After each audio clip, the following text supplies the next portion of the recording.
Commander Jake Martinez stared at the ancient ruins through his helmet's visor. The dead world beneath his boots had no name, just a number in the star charts. His ship, the Horizon's Edge, floated in orbit above him while he walked among stones that were older than human civilization. "Jake, you need to see this," Dr. Lisa Park called from across the dig site. She knelt beside a smooth black wall that seemed to absorb light instead of reflecting it. Her scientific equipment beeped and flashed as she ran scanners over the surface. Jake walked over to her, his boots crunching on the ancient dust. Lieutenant Kevin Torres stood guard nearby, his rifle ready even though they were alone on this dead rock. The three of them had been exploring these ruins for 2 days now, and each discovery was more amazing than the last. "What is it, Lisa?" Jake asked, kneeling beside her. Lisa's face was pale inside her helmet. "The readings don't make sense. This material, it's not from this universe. The atomic structure is impossible. And Jake, it's still active. After millions of years, it's still running." Before Jake could respond, Kevin's voice crackled over the radio. "Commander, we have a problem. Big ships just appeared out of nowhere. They're surrounding us." Jake looked up at the sky. He could see lights moving between the stars, too bright to be natural. His heart started beating faster. "How many ships, Kevin?" "Dozens. Maybe hundreds. They're huge, Commander. Bigger than anything we've ever built." Jake helped Lisa pack her equipment quickly. They ran back to their shuttle and lifted off from the surface. As they rose through the thin atmosphere, Jake saw the alien fleet. The ships were beautiful and terrible at the same time. They looked like living things made of metal and light, stretching for miles in every direction. The Horizon's Edge was tiny compared to the alien vessels. Jake's ship was one of humanity's best, but it looked like a toy floating among giants. The alien ships made no aggressive moves, but their presence was enough to make Jake's crew nervous. "Open a channel," Jake ordered as they docked with the Horizon's Edge. "Let's see what they want." The main screen flickered, and an alien face appeared. It had 4 eyes, silver skin, and a mouth full of sharp teeth. When it spoke, its voice was translated by the ship's computer. "I am War Leader Kethfor of the Zephyrian Collective. You will identify yourselves." Jake stepped forward. "I'm Commander Jake Martinez of the Earth vessel Horizon's Edge. We're conducting peaceful research." "We mean no harm." Kethfor's 4 eyes narrowed. "You have violated the sacred boundary. You have disturbed the tomb of the ancients. This is forbidden." "We didn't know," Jake said. "We're explorers. We study old civilizations to learn from them." "Ignorance is not forgiveness," Kethfor replied. "The Galactic Council has met. 12 species have joined together for the first time in 1,000,000 years. We have one message for humanity." The screen changed to show a vast meeting hall filled with different alien species. Jake recognized none of them, but all looked advanced and dangerous. Some floated in energy fields, others stood on multiple legs, and a few seemed to be made of living crystal. A new voice spoke, deeper and more ancient than Kethfor. "Humans of Earth, you have become a threat to galactic stability. Your species advances too quickly. You explore without permission. You disturb what should remain hidden. This cannot continue." Jake felt cold. "What are you saying?"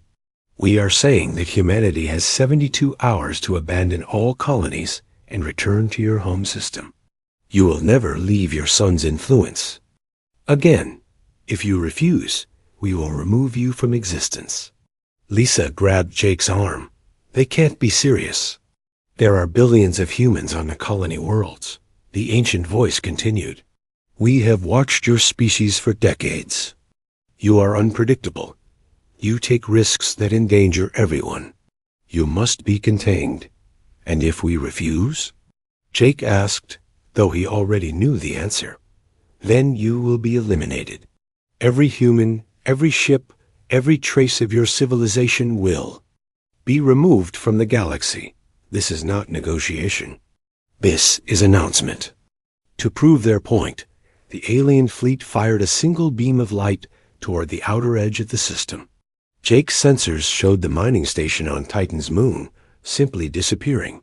One moment it was there, the next it was gone. No explosion, no debris, just empty space where a facility that housed 10,000 people had been. The screen went dark. The alien ships began to move away, but Jake knew they would be back. 72 hours.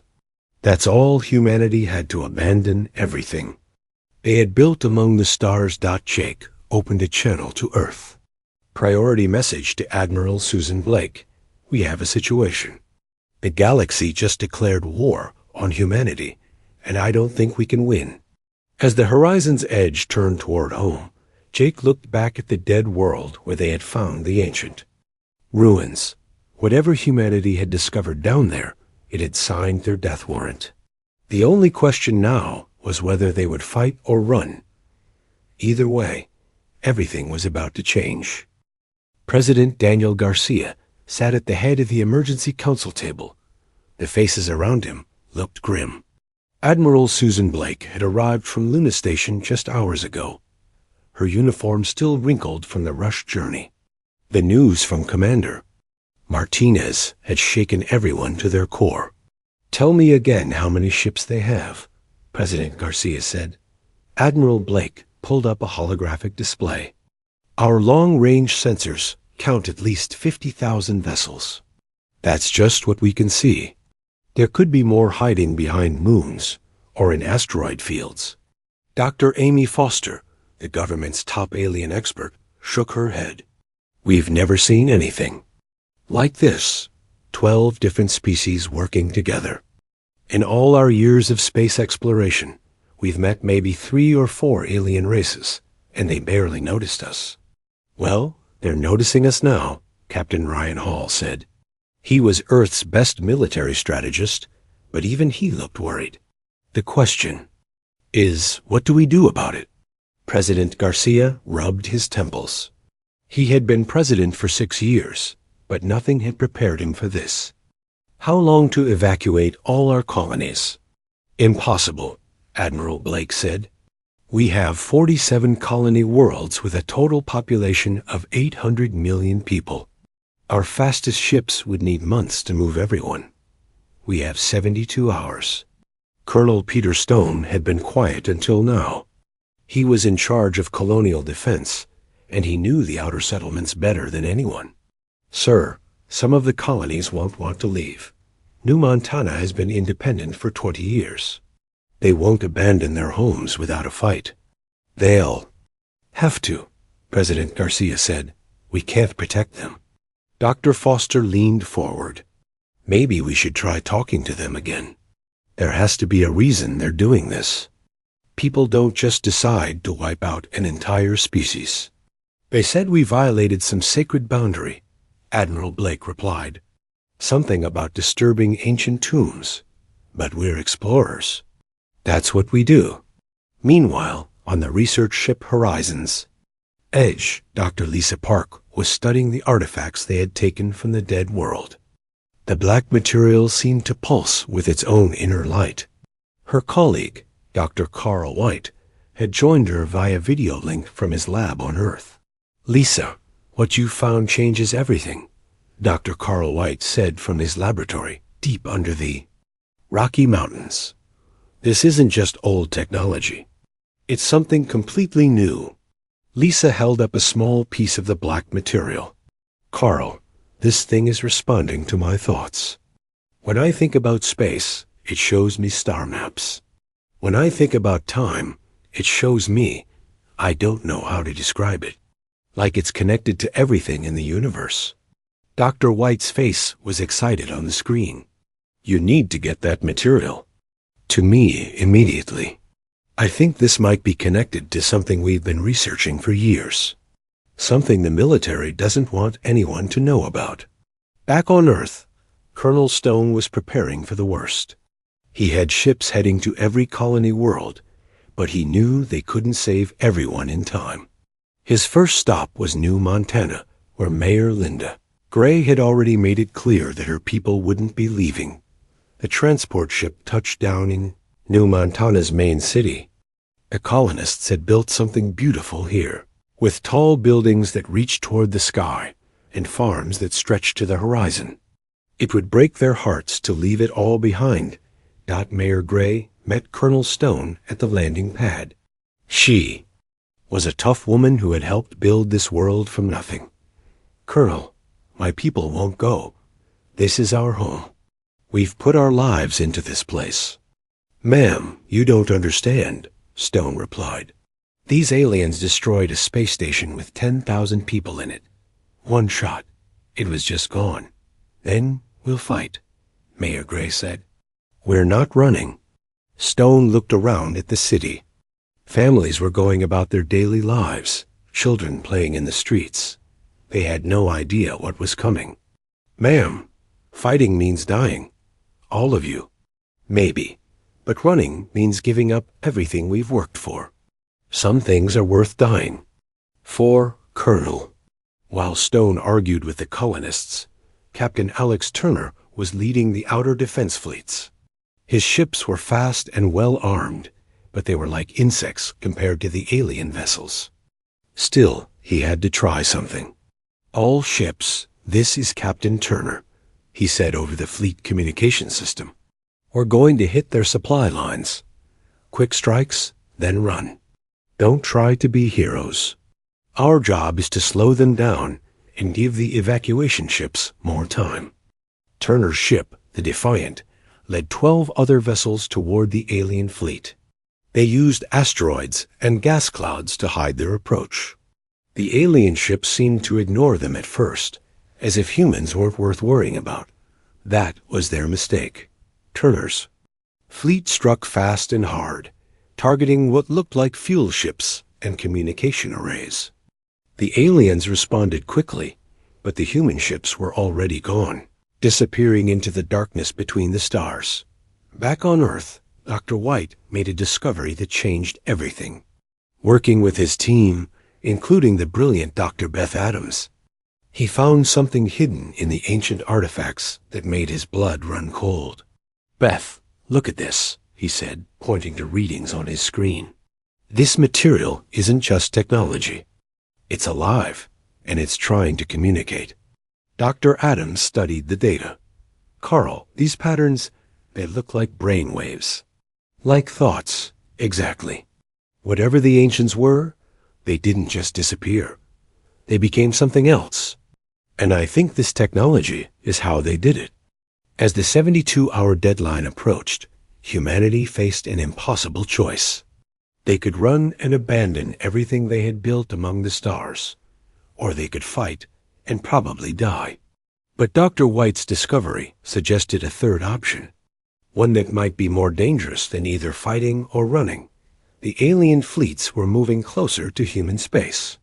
Soon they would arrive, and humanity would have to make its choice. The galaxy had declared war on them, but maybe, just maybe, humanity had found a way to fight back.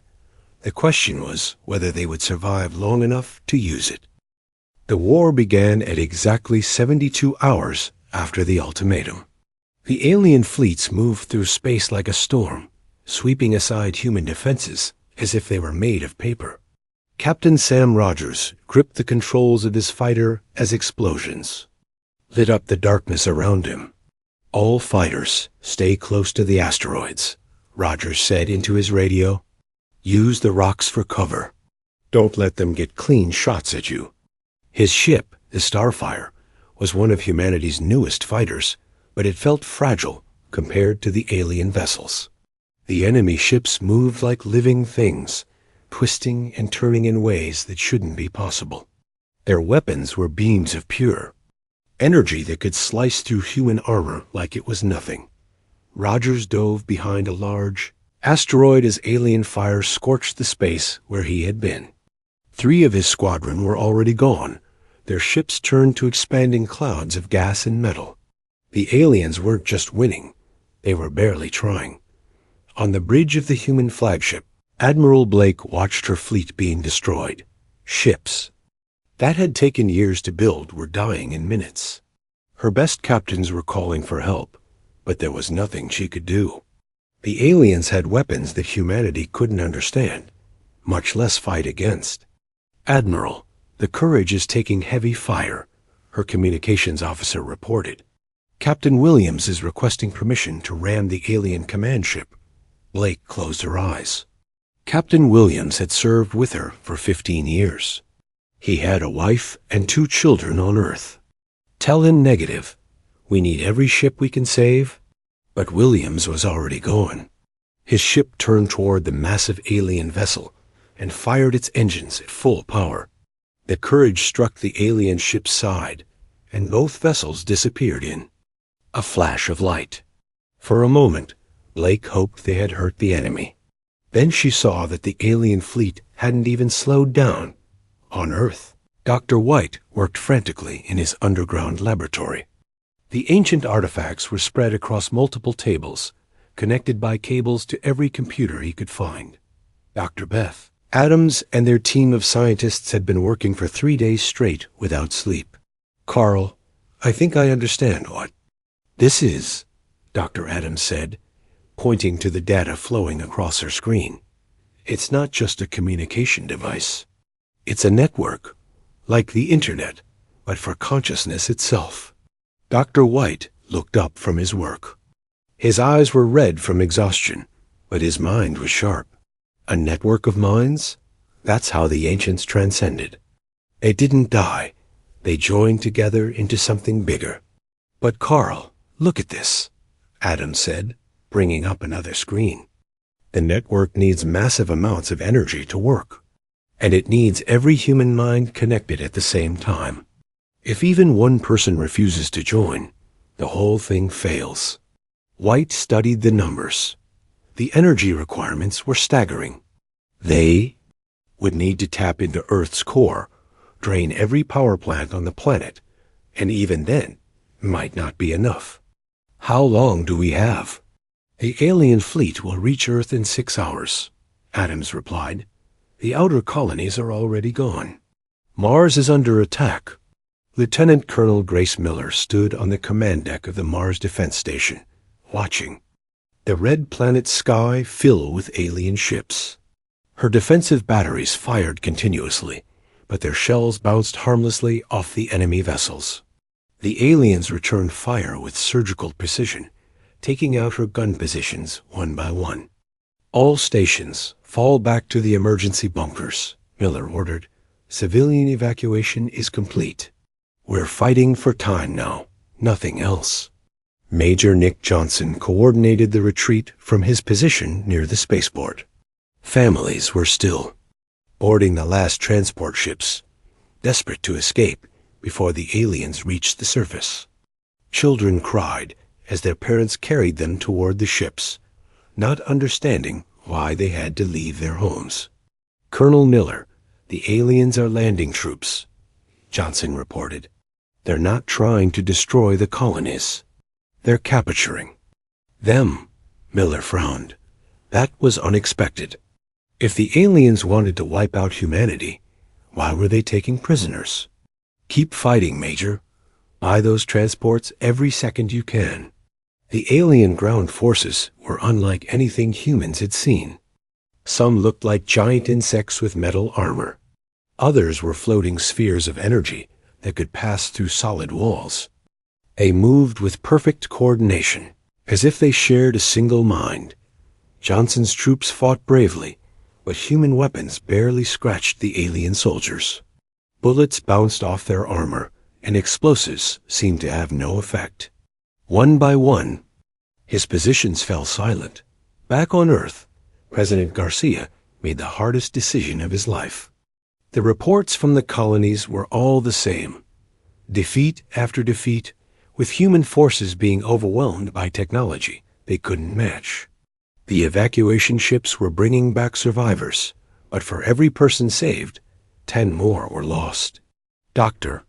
White, tell me your plan will work." Garcia said over the video link to the underground laboratory.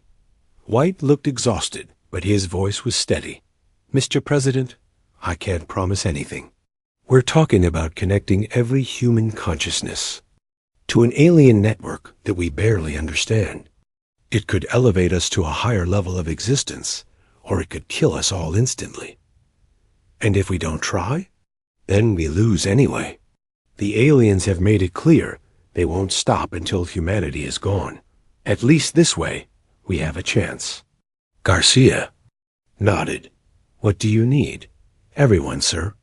Every human being on Earth, in the colonies, in space. They all have to agree to join the network voluntarily. If even one person refuses, the whole system fails. How do we ask 8 billion people to risk their lives on an untested alien device? White was quiet for a moment. We tell them the truth, sir. We're out of options. As the alien fleets closed in on Earth, humanity faced its darkest hour. The colonies were falling one by one, and the home fleet was being destroyed.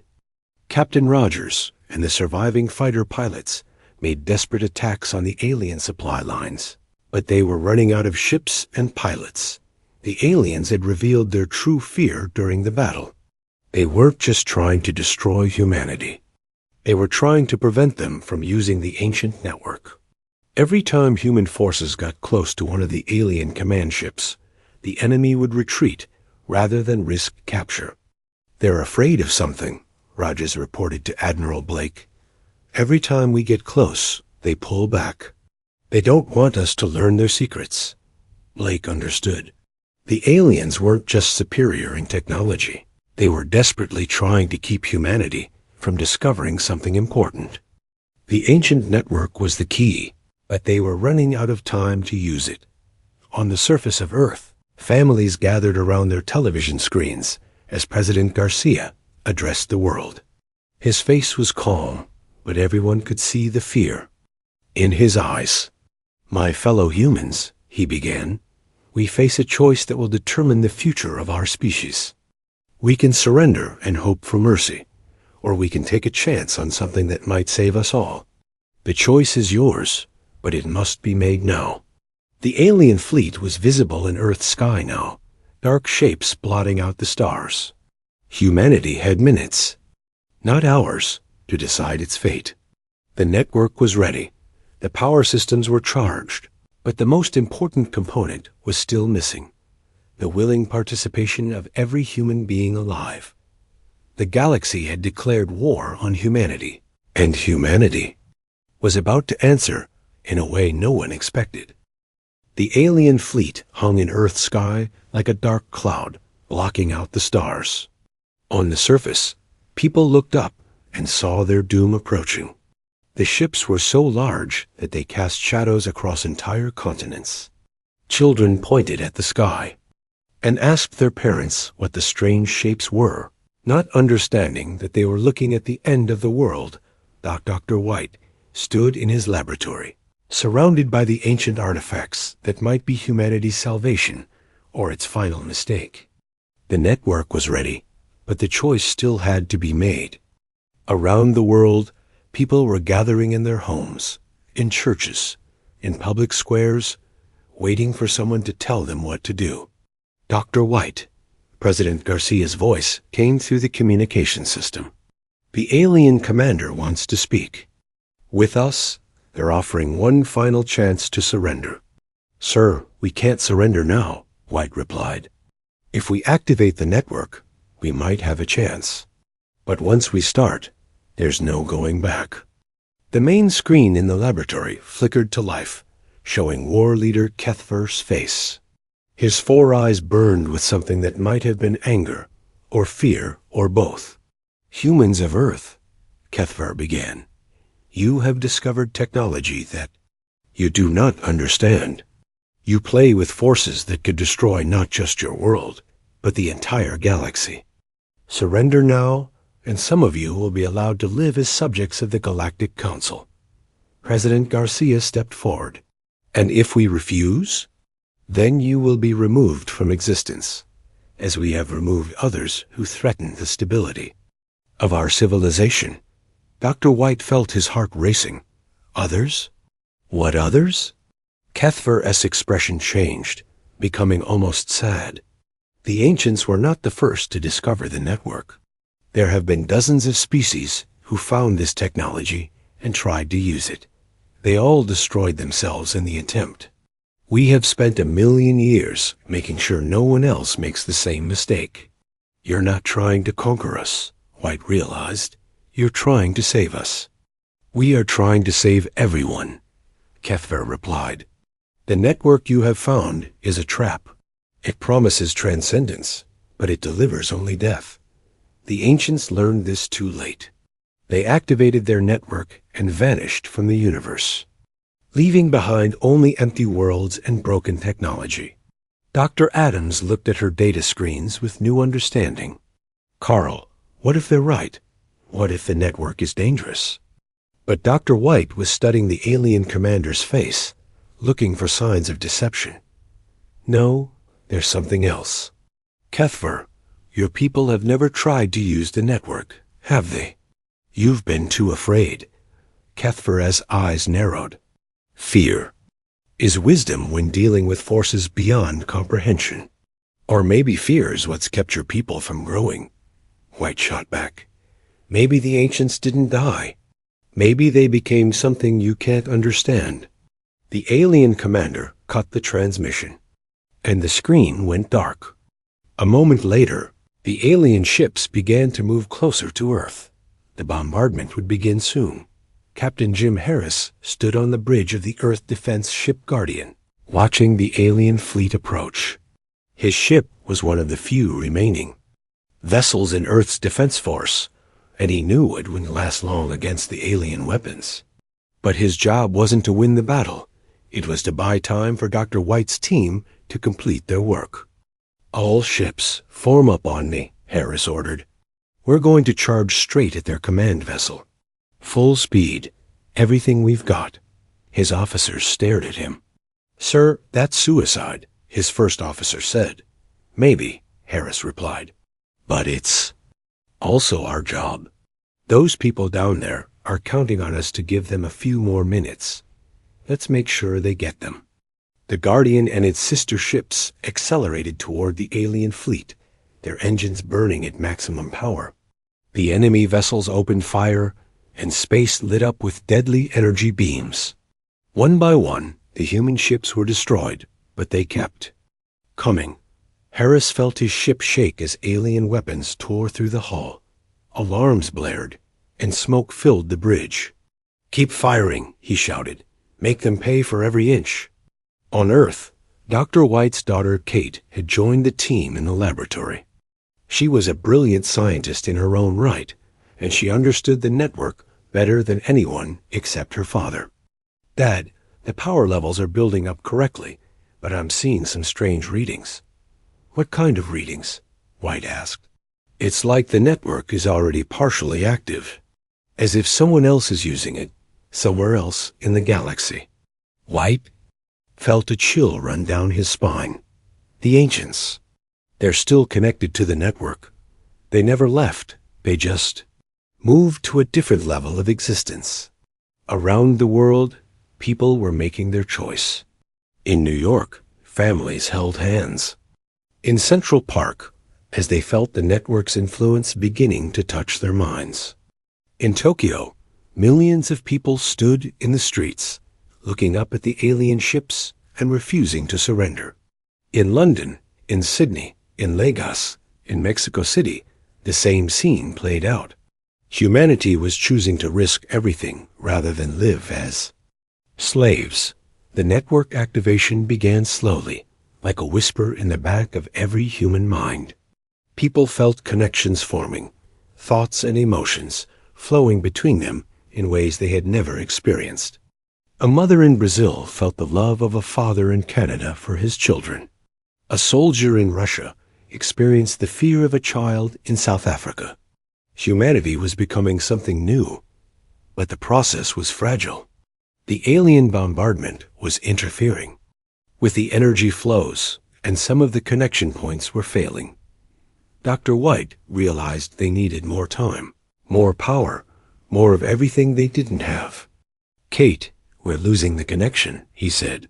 The network needs more energy, but we're drawing from every power source on the planet. What about the alien ships? Kate asked.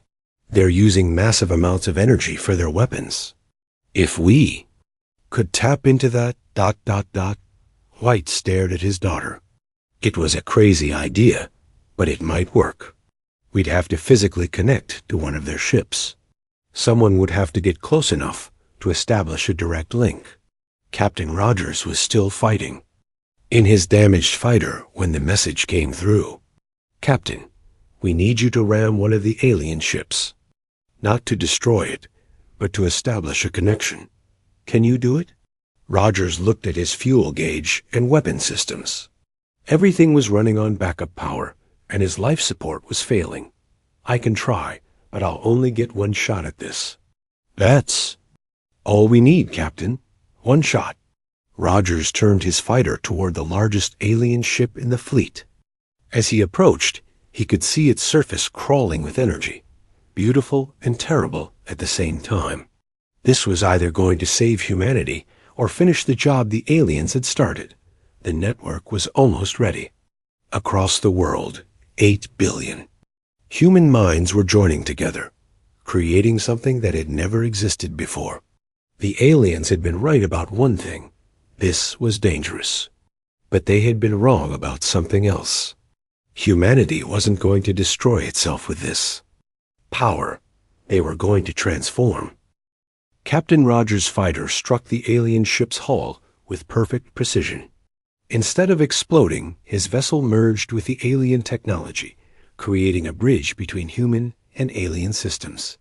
Energy flowed between them like water finding its level, and suddenly the network had all the power it needed. The moment of transformation lasted forever and no time at all. Every human consciousness joined together in an instant that stretched across the universe. Jake Martinez felt the thoughts of Lisa Park, who felt the emotions of Kevin Torres, who shared the memories of President Garcia, and on until 8 billion minds became one mind that was still 8 billion individuals. But something unexpected happened. Humanity didn't just transcend to a higher level of existence. They kept 1 foot in the physical universe and 1 foot in something beyond it. They became beings who could exist in both worlds at once, something that had never been done before.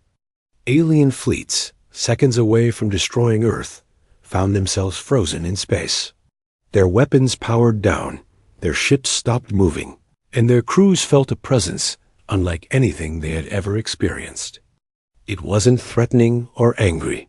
It was ... understanding. War leader Kethvar stood on his command bridge, staring at readings that made no sense. The humans hadn't disappeared like the ancients. They were still there, but they were also somewhere else. They had become something new. A figure appeared on his bridge, translucent but clearly human. It was Jake Martinez, but he was more than just Jake Martinez now. He spoke with the voice of all humanity, calm and patient. Kethvar, Jake. Sighed, we need to talk. The alien commander backed away, his 4 eyes wide with fear. This is impossible. The network destroys those who use it. The ancients proved that. The ancients made a choice, Jake replied. They chose to leave the physical universe entirely. We chose to stay connected to both worlds. We chose to remain ourselves while becoming something more. Around the galaxy, other members of the Galactic Council felt the same presence appearing on their ships. The crystalline Vorthic, who controlled pure energy, found themselves face to face with Dr. White. The time-manipulating Nexari met Lisa Park. Each alien species encountered a human who understood them perfectly, who knew their fears and their limitations. You were afraid, Jake continued, addressing not just Kethvar, but all the alien species at once. You saw what happened to the ancients and decided that transcendence was too dangerous. So you became guardians, preventing others from making the same choice. We saved the galaxy from chaos, Kethfer protested. Without the Council's guidance, every species would destroy itself, trying to become gods. But you never gave them the choice, Jake replied. You decided for them that safety was more important than growth. You turned the galaxy into a prison. The truth was more complex than the aliens had told themselves. For millions of years, they had prevented any species from reaching the level of advancement that would allow them to find the ancient network. They had told themselves it was for the good of all, but really it was because they were too afraid to take the risk themselves. Dr. White appeared before the Council of 12, his form shifting between physical and energy. The ancients didn't die, he explained. They're still here in the network. They've been waiting for someone to join them, someone who could bridge the gap between the physical and transcendent worlds. As if summoned by his words, new figures began to appear. These were the ancients, beings of pure thought and energy who had been waiting in the network for eons. They looked like humans, like aliens, like everything and nothing. They were what all life could become if it had the courage to try. We have been alone for so long, one of the ancients said, its voice like music. We left the physical universe because we thought transcendence meant abandoning everything we had been. But you humans have shown us another way. Captain Harris, his consciousness now part of the human collective while still remaining himself, understood what was happening. You're offering them the same choice you gave us. Not to become subjects or rulers, but to become partners. The alien species faced a decision they had avoided for millions of years. They could remain as they were, advanced but limited, or they could risk everything to become something greater. Some of them, like the energy beings called the Flux, were eager to try. Others, like the machine race known as the Builders, were terrified of change. What if we fail? Asked the representative of the Nexari. What if the network destroys us, as we feared it would destroy the ancients? Kate White, speaking with her father's voice, but maintaining her own personality, answered gently. Then you fail trying to become something better instead of succeeding at staying the same. But you won't be alone. We'll help you, guide you, teach you what we've learned. The war that had threatened to destroy humanity ended not with conquest, but with invitation. The human collective offered each alien species the chance to transcend their limitations, to join the network not as subjects, but as equals. They promised to share the risk and the reward of transformation. Some species said yes immediately. The Flux, who had always been beings of energy, found the transition easy. The Vorthok, with their crystal bodies, discovered that their physical forms were actually perfect conduits for network energy. Even some of the more cautious species, like the Builders, began to consider the possibility, but others chose to remain as they were, and humanity respected that choice. The galaxy is big enough for everyone, Jake explained to the Council. Those who want to transcend can do so. Those who want to remain physical can do that too. The important thing is that everyone gets to choose. Kethfer was among those who chose to try transcendence. As his consciousness joined the network, he felt his fears dissolving. The power he had been so afraid of wasn't destructive at all.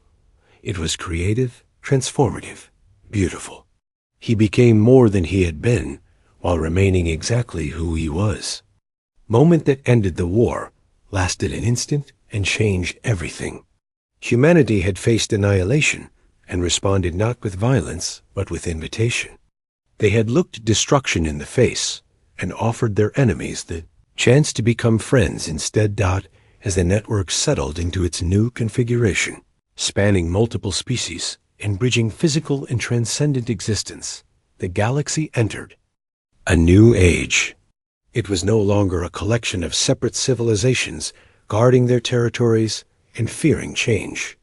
It had become a community of minds working together to explore the infinite possibilities of existence. The galaxy had declared war on humanity because it feared what humans might become. The war ended when humanity showed them that becoming something greater didn't mean losing what you had been. It meant gaining the power to help others become greater too.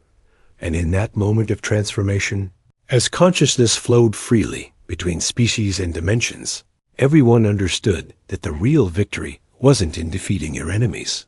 It was in turning them into friends and then helping them become the best versions of themselves. The war was over. The real adventure was just beginning.